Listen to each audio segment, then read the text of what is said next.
আলাইকুম। আশা করি আপনারা সবাই ভালো আছেন এবং আলহামদুলিল্লাহ আমিও ভালো আছি। তো অনেক দিন পর এত রোদ আসছে, এত রোদ হয়েছে যে আজকে চিন্তা করলাম একটু ছাদে যাই। অনেক দিন ধরে ছাদেও যাই না, অনেক অনেক অনেক দিন ধরে ছাদে যাই না। আর আজকে তো রোদ হয়েছে মাশাল্লাহ আলহামদুলিল্লাহ। তো চিন্তা করলাম এই ফাঁকে একটু ছাদে যাই, একটু রোদ পোহাতেও যাই, সাথে আপনাদের সাথেও শেয়ার করি। অনেক দিন ধরে ছাদে আসবো চিন্তা করতেছিলাম যে বিকালবেলা করে একটু রোদ আসে একটু ছাদে যাব, কিন্তু মাঝখানে এমন ঠান্ডা শুরু হলো, মানে নভেম্বর করতেছিলাম যে আল্লাহ এবার কি শীত পড়বেই না, ওই লেপ কাঁথা মুড়ি দিয়ে ঘুমানো এটা কি এবার হবেই না। কিন্তু শীত এমন চাঁদায় চেতলো যে এমন শীতই পড়লো আর বলার মতো না, মনে হয় ঢাকা আর মধ্যে স্নোফল হইলো, তাহলে পঞ্চগড়ের দিকে না জানি কি অবস্থা। তো যাই হোক আলহামদুলিল্লাহ আল্লাহ আমাদের প্রতি আজকে অনেকটাই রোদ আসছে, তাই চিন্তা করলাম আজকে একটু ছাদে ঘুরেই আসি। আজকে তো 31 ডিসেম্বর, বছরের শেষ দিন, আল্লাহ আমাদের রহম করছে। সো কালকে 1 জানুয়ারি, সবাইকে আগাম শুভ নববর্ষ, নাকি ইংরেজিতে বলবো হ্যাপি নিউ ইয়ার।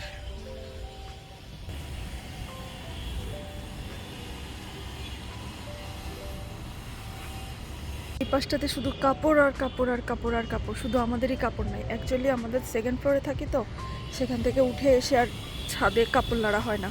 দেখি ওই পাশটাতে যাই, ওই পাশে কি মনে হয় একটু কাপড় চোপড় কম আছে, মনে করলাম এই পাশে একটু রোদ মনে হয় বেশি লাগতেছে, তাই আসছিলাম। এখন এখানে দেখি কাপড়ে ভরপুর, এই পাশে কি আছে দেখি।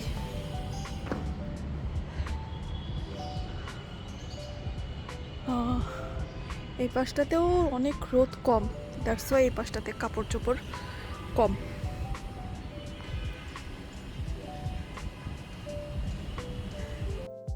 তো দুপুরে খাওয়া দাওয়া শেষ করে এখানে আমরা রুমে বসে তারানা তান্ত্রিক শুনতেছিলাম, এটা আমাদের অনেক ফেভারিট জিনিস, আর এটা ছেড়ে দিলে কেন জানি ঘুম পেয়ে যায়।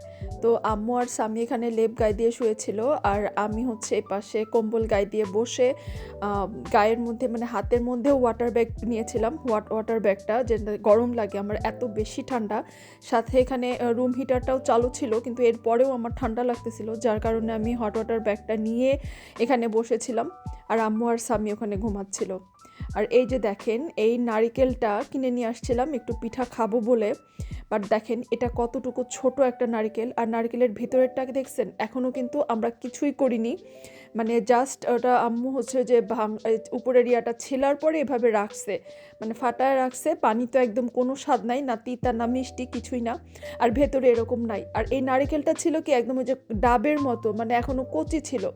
আর এই যে এখানে এতটুকু খেজুরের গুড় পাইছি, কোথাও এই ধরনের গুড় পাচ্ছিলাম না।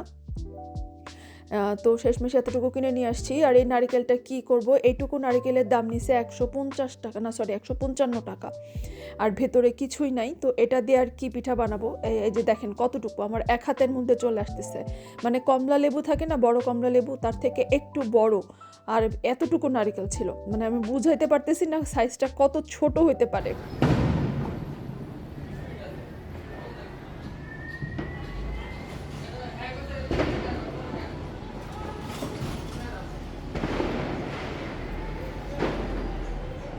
আইতাছি আম্মু।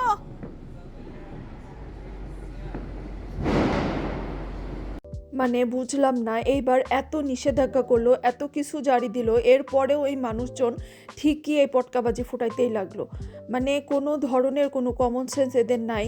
এদের এই পটকাবাজিতে কত মানে ছোট বাচ্চার অসুস্থ হয়ে পড়তেছে, ঘুম থেকে নাকি উঠে মানে ভয়ে জেগে উঠছে বাচ্চা, এর আগের বছর একটা ছোট বাচ্চা মারা গেছে, নিচে কুকুরগুলা কিভাবে যে দৌড়াদৌড়ি করে দেখলে এত খারাপ লাগে। এরপরেও এই মানুষদের মধ্যে একটু দয়া মায়া আসে না, মানে পটকাটা না ফুটাইলে কি হয় রে ভাই, এই আতশবাজিটা না ফুটাইলে। বিদেশে ফোটায়, বিদেশে কিন্তু এরকম মানে জনবহুল এলাকার মধ্যে এত ফোটায় না, তারা মোটামুটি একটা এমন জায়গায় ফোটায় যে মানুষের জন্য এরকম ক্ষতি হয় না, যদিও তারাও সবাই এটাকে এত সাপোর্ট করে না। মানে কি মানুষজন, মানে আমি জানি না অন্য কোনো এলাকায় কি হচ্ছে না হচ্ছে, দেখলাম আবার মিরপুরে একটা এলাকায় একটা বাড়িতে আগুন লাগছে, এখন ফানুস বন্ধ হয়েছে, এটার কারণে আগুন লাগছে, এরপরেও আমাদের কোনো শিক্ষা হবে না, মানুষজন এই পটকাবাজি ফুটাই যাবে। তো কি আর বলবো। তো এর পরের দিন হচ্ছে আমি রাতের বেলা আসলে আর কিছু ভিডিও করিনি, ঘুমায়ে পড়ছি, এসব পটকাবাজি দেখে মেজাজ খারাপ হয়ে গেছিলো। আর আমি আম্মুকে পরের দিন বললাম, আম্মু আজকে বছরের প্রথম দিন, একটু ভালো মন্দ খাই।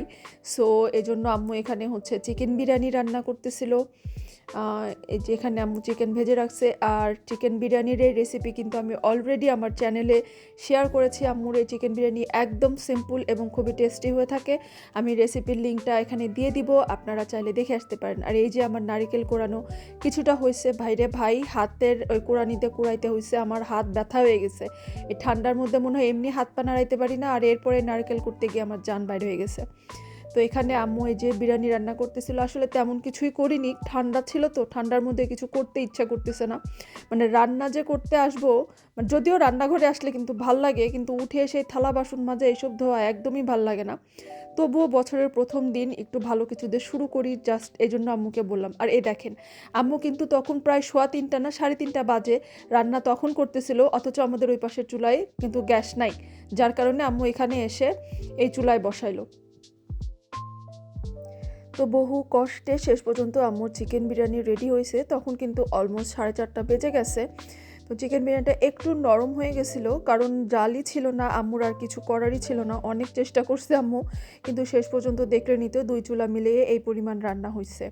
তো আমরা যখন রান্না করছিলাম তখন ভাইয়াকে পাঠাই দিয়েছিলাম যে তুমি বাইরে গিয়ে একটু দুধ চিতই নিয়ে আসো, মানে দুধ চিতই না সরি, চিতই পিঠা কিনে নিয়ে আসো।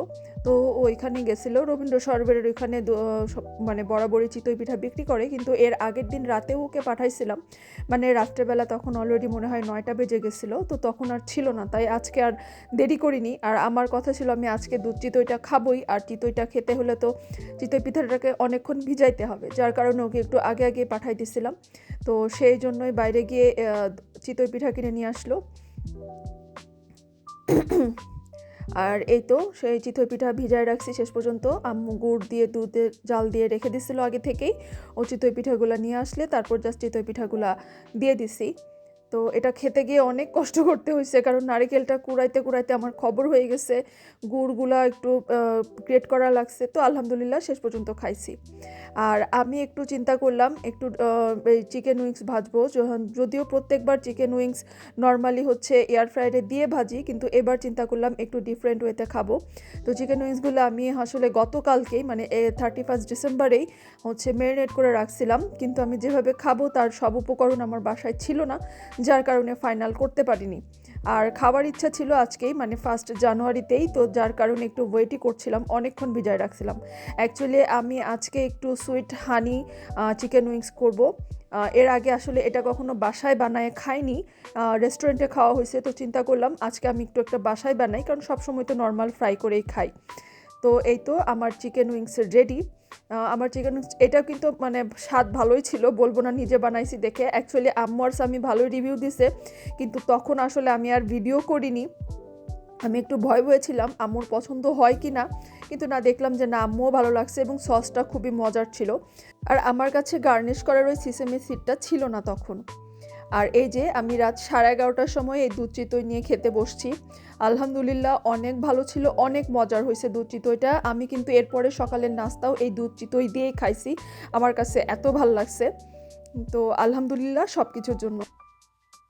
তো এই ছিল আমার আজকের ভিডিও। আমার আজকের ভিডিওটি ভালো লেগে থাকলে একটা লাইক দিতে কিন্তু ভুলবেন না, এবং আমাকে কমেন্ট করে অবশ্যই জানাবেন আমার ভিডিওটি আপনাদের ভালো লাগলো কিনা। যারা এখনও আমার চ্যানেলটি সাবস্ক্রাইব করেননি, প্লিজ আজকে আমার চ্যানেলটি সাবস্ক্রাইব করে আমার সাথেই থাকবেন। আমার পরিবারের জন্য দোয়া করবেন, নিজের পরিবারের খেয়াল রাখবেন।